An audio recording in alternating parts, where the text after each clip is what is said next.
नमस्कार दोस्तों, मैकेंजी मलिक साहब की एक और नई वीडियो में आप सभी का स्वागत है। मैं सुमित मलिक आप सभी का स्वागत करता हूं एक बार फिर से। आज की वीडियो में हम क्या करने वाले हैं, आज की वीडियो में हम रिवाइज करेंगे थर्मोडायनेमिक्स गेट के पॉइंट ऑफ व्यू से। अब बात करते हैं अवेलेबिलिटी या एक्सर्जी।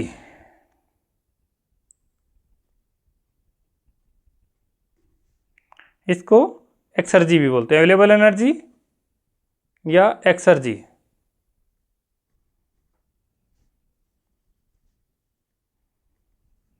ठीक है, एक्सर्जी क्या होती है? ये होता है maximum useful work at dead state. Maximum useful work at dead state.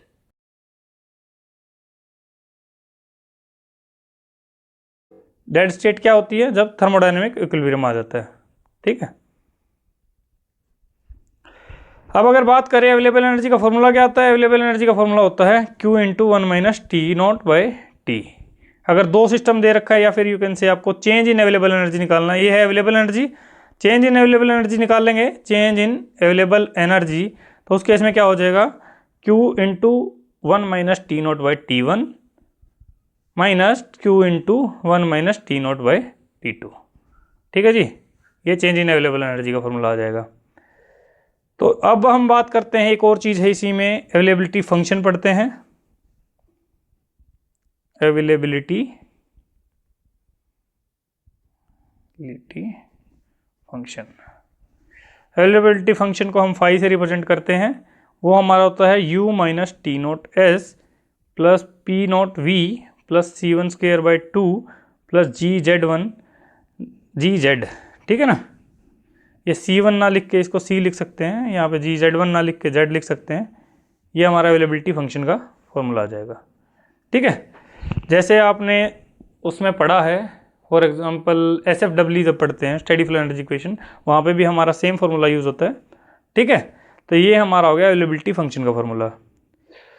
एक इंपॉर्टेंट चीज़ है, कई बार ये क्वेश्चन एक नंबर में स्टेटमेंट की फॉर्म में आ जाता है कि ओपन सिस्टम और क्लोज सिस्टम में अगर बात करें, क्लोज सिस्टम में बात करें तो ओपन सिस्टम के केस में क्या होता है? मैक्सिमम वर्क जो होता है वो मैक्सिमम यूजफुल वर्क के बराबर होता है। Maximum work is equal to maximum useful work. But close case में, क्लोज सिस्टम के केस में क्या होगा? मैक्सिमम वर्क जो होगा it will be equal to maximum useful work plus work of atmosphere. वो हम इसमें ओपन सिस्टम के केस में कंसीडर नहीं करते। ओपन सिस्टम के केस में क्या होगा? मैक्सिमम वर्क जो होगा मैक्सिमम यूजफुल वर्क के बराबर, और क्लोज सिस्टम में क्या होगा? Maximum work maximum useful work plus atmospheric work के केस में आएगा for a process. For a process एक लास्ट फॉर्मूला हम पढ़ते हैं, इररिवर्सिबिलिटी। इररिवर्सिबिलिटी,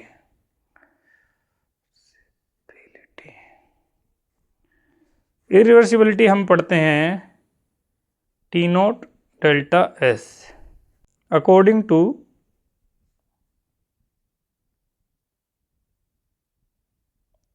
स्टोडोला